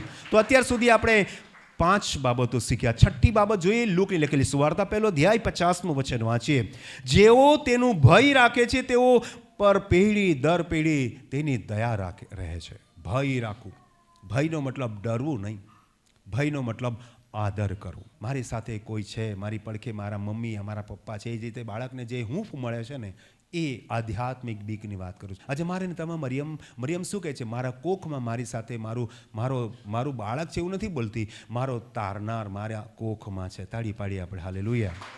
તો 6ઠ્ઠો પોઈન્ટ એ જ તમારે ને મારે મરિયમની જેમ સ્વીકારવું છે કે મારી કોખમાં નહીં, મારા દિલો દિમાગમાં, મારા અંતકરણમાં મારો તારનાર, મારો પ્રભુ ઈસુ સદૈવ મારી સાથે છે. તાળી પાડી આપણે હાલેલુયા. અને એટલા માટે માથીની લખેલી સુવાર્તાના 28મા અધ્યાયના અંતિમ વચનમાં કહ્યું, જુઓ જગતના અંત સુધી હું તમારી સાથે છું. તાળી પાડી આપણે હાલેલુયા. એ તારનાર, એ બચાવનાર, એ ઉદ્ધાર કરતા તમારી સાથે એક પળ, બે પળ, એક દિવસ, બે દિવસ નથી, તમારા મરતા દમ સુધી તમારી સાથે છે ને તમારી સાથે અનંત જીવન સુધી છે. એટલે કીધું કે તમારા આ સંસારમાં તમને સંકટ છે, પણ ધીરજ રાખો, આ દુનિયાને મેં જીતી લીધી છે. અને પ્રભુનું વચન કહે છે, તમારા હૃદયને વ્યાકુળ થવા ન દો તથા બીવા પણ ન દો. તમે ઈશ્વર પર ભરોસો રાખો છો, મારા પર પણ રાખો. જો હું તમારા માટે જગા તૈયાર કરીને જાઉં છું, અને હું તમારા માટે જગા તૈયાર કરીશ, હું તમારી પાસે પાછો આવીશ અને તમને મારી પાસે લઈ જઈ, જેથી જ્યાં હું છું ત્યાં સદાકાળ તમે પણ રહો. તાળી પાડી આપણે હાલેલુયા. જેની પાસે તારણની ખાતરી છે, જેની પાસે ઉદ્ધારની ખાતરી છે ને, એ જ આ માતા મરિયમની જેમ કહી શકે કે હા પ્રભુ ઈસુ મારી સાથે છે. પણ જે દારૂ પીતો હોય, વ્યસનમાં હોય, વ્યભિચારમાં, તો એને ડગુમગુ વિશ્વાસ છે, એને ખબર ના હોય કે પ્રભુ હમણાં મારી સાથે છે કે નહીં. લોકોને ખબર પડી જાય કે પ્રભુ એની સાથે નથી. પણ જો અંતકરણથી તમે એવું માનો છો કે પ્રભુ મારી સાથે છે, તો એ વાતની પણ ખાતરી રાખો માતા મરિયમની જેમ કે તમારી પાસે ઉદ્ધાર, મોક્ષ, મુક્તિ, તારણ છે. Hallelujah, hallelujah. તાળી પાડીએ, પ્રભુને આપણે મહિમા આપીએ. 7મો મુદ્દો જોઈએ આપણે, લૂકની લખેલી સુવાર્તા તેના 1 અધ્યાયના 51 વચનને જોઈએ. 7મો મુદ્દો, તેણે પોતાને ભુજે બળ દેખાડ્યું છે અને ગર્વિષ્ઠોને તેઓના હૃદયની કલ્પનામાં તેણે વિખેરી નાખ્યા છે. તાળી પાડીએ વચનને માટે હાલેલુયા. 51 વચનથી લઈને 53મા વચનને આપણે જલ્દીથી સમજવાનું કોશિશ કરીએ. તેણે પોતાને ભુજે બળ દેખાડ્યું છે અને ગર્વિષ્ઠોને તેઓના હૃદયની કલ્પનામાં તેણે વિખેરી નાખ્યા છે. જો ધ્યાનથી સાંભળજો, મારો જે બચાવ છે ને, એ તો મારા જીવનમાં જે જન્મનો છે, મારા જીવન થકી, મારા શરીર થકી, મારા મન થકી, મારા આત્મા થકી જે જન્મવાનો છે ને, એ મારો તારણ છે. કહેવાનો મતલબ એ છે કે તેણે પોતાને ભુજે બળ દેખાડી આપ્યું છે. સૌથી પહેલું બળ એને જોવા મળ્યું. તારનારનો અનુભૂતિ એને પહેલાં થઈ. યુસુફને પણ પછી થયેલી, પણ પહેલાં તો મરિયમને થઈ ગયા. દુનિયામાં પહેલી એવી વ્યક્તિ છે જેણે તારણનો અનુભવ કરી લીધો, જેણે ઉદ્ધાર કરતાનો, કેમ કે એણે માતા મરિયમે 9 મહિના પ્રભુ ઈસુને ભૌતિક રૂપમાં રાખ્યા. તાળી પાડી આપણે હાલેલુયા. એટલે એણે આત્મિક રીતે પણ પ્રભુ ઈસુને જીવનભર રાખ્યા. હું ને તમે પ્રભુ ઈસુને આત્મામાં એ રાખીશું ને, તો એનું બળ તમારામાં આવશે, એનું પરાક્રમ તમારામાં આવશે. પણ લખ્યું છે, ગર્વિષ્ઠોને તેઓના હૃદયની કલ્પનામાં તેણે વિખે. ગર્વિષ્ઠ એટલે શેતાન. શેતાન ગર્વ કરે છે કે હું પરમેશ્વર કરતાં મોટો છું. એ શેતાનના તમામ સિંહાસનને પ્રભુ ઈસુએ ડોલાવી નાખ્યા. તાળી પાડી આપણે હાલેલુયા. એના તમામ ઘરને એણે વિખેરી નાખ્યા. એ મરણ તથા હાદીસની કૂચી એની પાસે લઈ લીધી. તમામ શેતાનના અને મૃત્યુના અધિકારોને પ્રભુ ઈસુએ પોતાની પાસે લઈ લીધા. પોતાના બળે, એ પુનરુત્થાનના બળે દેખાડી આપ્યું. એ તારણનારમાં આપણને આનંદ છે, ખુશી છે. તાળી પાડી આપણે હાલેલુયા. આ છે મરિયમનો પોકાર, આ છે મરિયમની ઉપકાર સુધી, આ છે મરિયમની આભા સુધી, આ છે મરિયમનો જે જયકાર. આજે ઉદ્ધાર પામેલા લોકો તરીકે તમારે ને મારે પણ આ 7 બાબતો બોલવાની જરૂર છે, કહેવાની ને સ્વીકારવાની જરૂર છે. અને આગળ વચન વાંચી 8મો મુદ્દો જોઈએ. 8મા મુદ્દાને આપણે 52મા વચનમાં જોઈએ. તેણે સરદારોને રાજ્યસન પરથી ઉતારી નાખ્યા છે, શેતાનને એની ગાદી પરથી નીચે ઉતારી પાડ્યો છે, અને તેણે દીન જનોને ઊંચા કર્યા છે. દીન જન એટલે પાપી લોકો. પાપી લોકો તો બિલકુલ નરકમાં જવાના હતા. કોઈ ગેરંટી નહોતી ઉપર આ સ્વર્ગમાં જવાની. પ્રભુ ઈસુ એક મનુષ્યનું રૂપ લઈને આવ્યા, તમામ માનવ જાતિનું પાપ માથે લીધું અને પછી કબરમાં એમને દફનાવવામાં આવ્યા. પણ જોઈએ છે આપણે કે 40 દિવસ પછી એમને ઉપર આકાશમાં ઉચકી લેવામાં આવ્યા. એ પ્રક્રિયામાં જો એ સામેલ થયા, પ્રક્રિયામાંથી એ જો પસાર થયા. યાદ રાખો, હરેક વિશ્વાસુ વ્યક્તિ આ જ પ્રક્રિયામાંથી પસાર થવો જોઈએ. જેમ કે મરી જાય, દફનાવવામાં આવે, પ્રભુ ઈસુ આવે ત્યારે ઉચકી લેવામાં. યા તો પ્રભુ ઈસુ પહેલાં આગમનમાં આવે, હું ને તમે ઉચકાઈ જઈએ, તડી પાડીએ આપણે. હાલેલુયા. આપણે નીચે જનારા લોકો નથી, આપણે ઊંચે ચડનારા, ઉચકાઈ જનારા લોકો છે. તાળી પાડીએ આપણે. હાલેલુયા. આપણે બધા ઉપર ઉચકાઈ જનારા લોકો છે, પવિત્ર આત્માથી ભરપૂર લોકો છે, ઉદ્ધાર પામેલા ગેરંટેડ લોકો છે. તાળી પાડીએ આપણે. હાલેલુયા. 8 મુદ્દા જોઈએ આપણે. ઘણા બધા વચન વંચાવી શકાય એમ છે, પરંતુ આપણે 9મા મુદ્દાને જોઈએ. આપણે 9મા મુદ્દાને માટે જ વાંચીશું. 53-56 વચન વાંચીએ અને આપણે ટોટલ 56 વચન સુધી શાસ્ત્ર ભાગ છે સમાપ્ત કરીશું. 8 મુદ્દાઓ થયા. 9મા મુદ્દાને, અંતિમ મુદ્દાને જોઈએ. 53મા વચન છે, તેણે ભૂખ્યાઓને સારા વાનાથી તૃપ્ત કર્યા છે. કયા લોકોને? ભૂખ્યાને. કયા ભૂખ્યા? સંસારિક ભૂખ્યાની વાત નથી કરતી માતા મરિયમ, આત્મિક ભૂખની વાત કરે છે. હું ને તમે આત્મિક વલખા મારતા હતા, આ દર ભટકતા હતા, આ જગ્યા. કોઈનું નામ નહીં આપીશ, પણ કેટલી જગ્યા પર તમે માથું ટેકવીને આવ્યા, મુક્તિ માટે, ઉદ્ધાર માટે, તારણ માટે, શાંતિ માટે, આરોગ્ય માટે. પણ જોયું કેટલી અદ્ભુત વાત છે કે પરમેશ્વરે તમારી આત્મિક ભૂખને સંતોષી. હાલેલુયા. પ્રભુ ઈસુના નામમાં, પ્રભુ ઈસુના વચનોમાં તમને આત્મિક ભૂખ સંતોષવામાં આવી. તાળી પાડીએ આપણે. હાલેલુયા. અને એટલું જ નથી લખ્યું, શ્રીમંતોને ખાલી હાથે પાછા કાઢ્યા છે. પૈસાથી, કર્મકાંડથી જે લોકો ઉદ્ધાર મેળવવાનો પ્રયત્ન કરે છે ને, એ નિષ્ફળ ગયા. એમને કીધું, ભાઈ નીકળો, તમારું કંઈ કામ નથી. પ્રભુ ઈસુ પોતે કહ્યું કે સોયના નાકામાંથી ઊંટનું નીકળવું સહેલું છે, પણ ધનવાનને સ્વર્ગના રાજ્યમાં જવું મુશ્કેલ છે. હું ને તમે ધન દોલત પર વિશ્વાસ નથી કરતા કે મારું ધન દોલત મને બચાવી લેશે, મારા ક્રિયાકાંડો મને બચાવી લેશે, મારો રુતબો ને મારા કપડાં ને મારું અભિમાન મને બચાવી લેશે. ના ભાઈ ના, એ તો તમને નરકમાં લઈ જયું છે. પણ તમે ને હું પ્રભુ ઈસુ પર દિનતાથી, નમ્રતાથી, પ્રેમથી વિશ્વાસ કરીએ છીએ ને, એ તમને ને મને બચાવે છે. તાળી પાડીએ આપણે. હાલેલુયા. અને એ શ્રીમંતો ને મોટાઈને આ બધું ઘમંડ કાંઈ કામ નથી લાવ્યું. નમ્રતાથી તમે પ્રભુ ઈસુને સ્વીકાર કરો છો. 9મા મુદ્દામાં અલગ અલગ પોઈન્ટ છે. આપણે જોઈએ. 56મું વચન વાંચીએ. આપણા બાપ દાદાઓને તેના કહ્યા પ્રમાણે ઇબ્રાહીમ પર તથા તેના વંશ પર સદા દયા રાખવાનું સંભાળીને તેણે પોતાના સેવક ઇઝરાયલને સહાય કરી. આપણા બાપ દાદાઓને. આ મરિયમ ભલે કહી શકે છે કેમ કે ઇઝરાયલી છે, પણ હું ને તમે આ વાત નથી બોલી શકતા. આપણા બાપ દાદાઓએ તો દારૂમાં જિંદગી પૂરી કરી. આપણા બાપ દાદાઓએ તો ઝાડપાનની પૂજામાં, પથ્થરોની પૂજામાં જિંદગી પૂરી કરી દીધી. પણ હું ને તમે હવે કહી શકીએ છીએ કે તમે પ્રભુ અમને આ બાપ દાદાઓના પૂર્વજોના બંધનોમાંથી, રીત રિવાજ, આંધળી રસમોમાંથી અમને બહાર કાઢ્યા. જેમ કે બાળકીના દૂધ પીતીનું, સતી પ્રથા ભારતની અંદર ખતરનાક કુરિવાજો હતા, ખતરનાક રિવાજો હતા. અને એ રિવાજોમાંથી આપણને બહાર કાઢ્યા. બાકીના રિવાજોની વાત હું નહીં કરું ભારતીય સંવિધાન પ્રમાણે, પણ એટલું તો ચોક્કસ કહીશ કે દૂધ પીતી બાળકી થાય તો દૂધ પીવડાવવાનું ને દૂધમાં જબોળવાનું, બચી ગઈ તો ઠીક, નહીં તો મરી ગઈ તો ગઈ. અને સતી પ્રથા, એટલે પતિ મરી ગયો તો એની પાછળ અગ્નિમાં જીવતા જીવ મરી જવાનું, દોડતા જઈને અગ્નિમાં હોમાઈ જવાનું. આ પ્રકારની જે રાજપૂત સમાજમાં જે સતી પ્રથા, એ બધું બંધ થઈ ગયું. એનાથી મોક્ષ, મુક્તિ, ઉદ્ધાર બિલકુલ નથી મળતો. મોક્ષ, મુક્તિ, ઉદ્ધાર તો માતા મરિયમે જે રીતે જે કાર કર્યો, હજી તો ફિઝિકલી એ જન્મ્યો પણ નથી, આત્મિક રૂપમાં એના હૃદયમાં જન્મ્યો છે. કે એ જ રીતે 25 તારીખે લોકો ફિઝિકલી પ્રભુ ઈસુનો જન્મદિવસ મનાવશે, એનો કોઈ મતલબ નથી. આત્મિક રીતે પ્રભુ ઈસુને તમારા હૃદયમાં, જીવનમાં આવવા દો. તાળી પાડીએ આપણે. હાલેલુયા.